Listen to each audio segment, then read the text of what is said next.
how cute shower cap they have on there.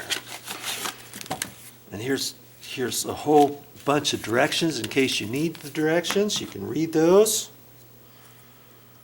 Here's the little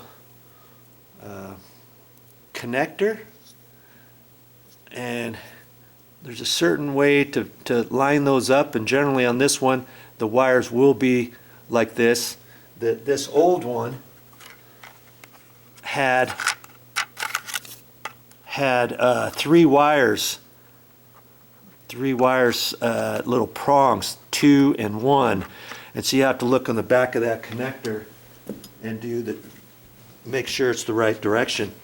And see, some smoke detectors, if it's just one that's up in your room and there's no other ones, chances are you're not going to need the red wire nut or the red wire here.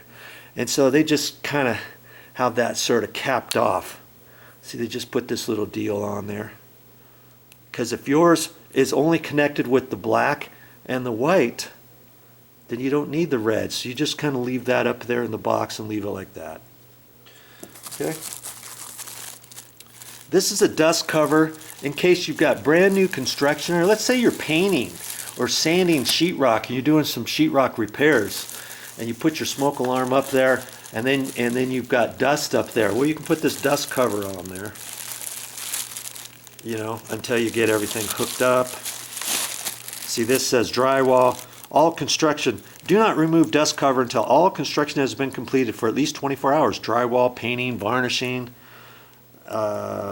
mounting plate install, etc. Construction dust and chemicals can cause contamination and false alarms.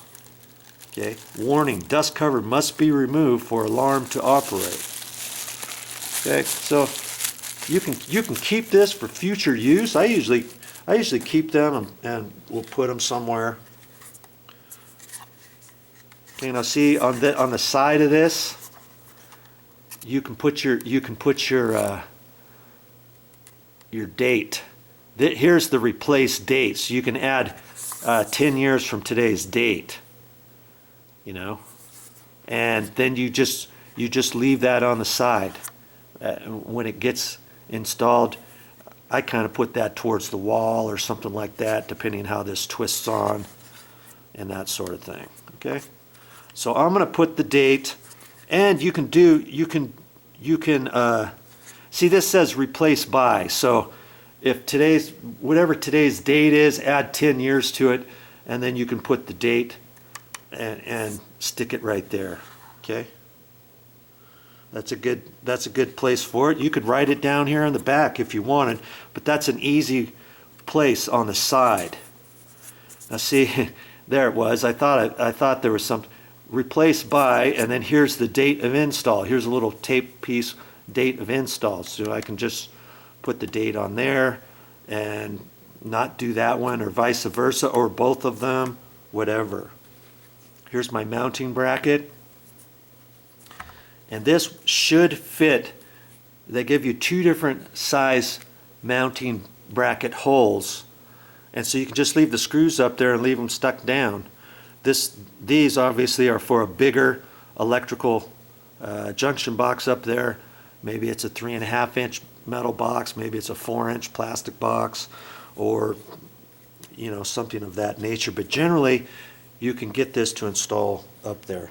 Okay, so I'm going to put the dates on here, and generally I'll do that with a pen.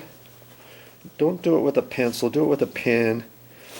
And I happen to have a pen right here, so I'll do that real quick and we'll get on with it. I'll get back up there and disconnect this now. And have I removed any or installed any in this house before? No, I haven't. This is the first one. I want you to see what I see. And on this particular one, this little connector piece, it has a black wire, a white wire, and a yellow wire. On the new one, I got black, white, and red. So obviously, the red wire is going to connect to the red wires. Okay, I don't have a yellow, and I've got two solid red wires together, connected together. They've twisted those. The electrician did me a favor. And then there's two black wires that are hardwired, and they're twisted together, two white wires. Now sometimes, and so I know no matter which wire nut I take off, I can interchange the wire nuts however. But sometimes you might have two wires on one color and a single wire on something else. And then I like to do the wire nuts accordingly, because maybe a wire nut that had three wires connected to it is not going to fit very well with a connection with just two wires connected to it. You know what I mean? Because it might be too big in there, and you twist and twist and twist on there, and it doesn't seem to want to tighten up. Or you think it's tight, and you put it together, and it's loose. Okay? But we don't want that, do we? Okay?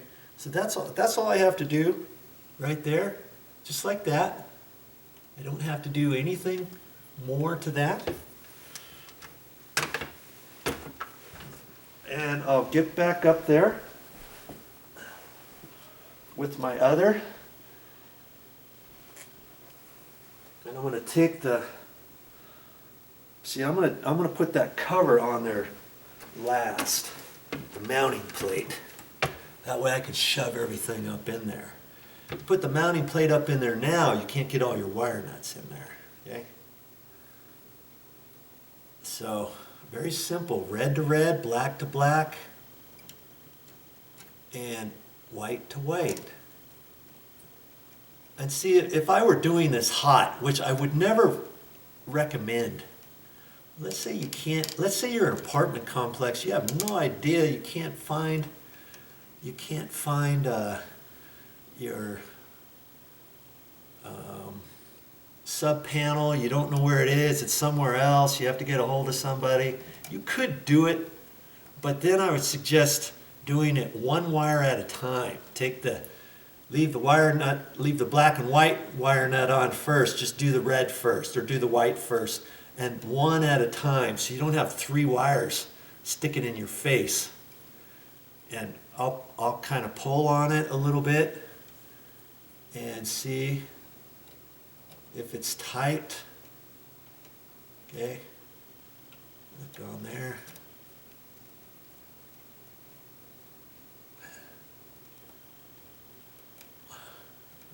Hold it together. Get it on there and pull on it a little bit. Make sure they're snug. Okay, that all looks good. Now I've got to push all those wires back up in there. Kind of like how they were before, with this kind of facing down. So you're going to have to kind of just fold everything back up in there, kind of how you had it, how you saw it before. Okay. And this junction box isn't very deep either. I've got to be kind of mindful of that. Get everything pushed back in there. Try to keep your grubby hands off your walls, off your ceiling as best you can. Okay.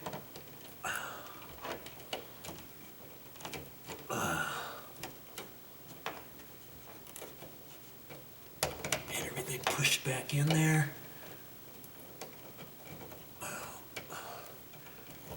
Just kind of take your time with it and try to finagle those wires in there, the wire nuts. That, okay? This thing needs to be stuck down like that, okay? And I've got my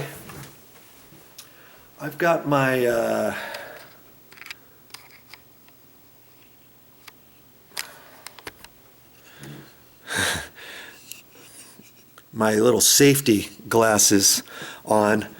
And I should have done that to the beginning, because once you start pulling things out, you'd be surprised at the different things that fall out. I already have, you know, little bits of sheetrock down here on the ground. See, that kind of fell out. and there's some other droppings over here and over in there. Just keep your eyes protected if you can. Okay, so that's what we got so far. That didn't take very long, did it? Okay, now we're ready to put the backing plate up there.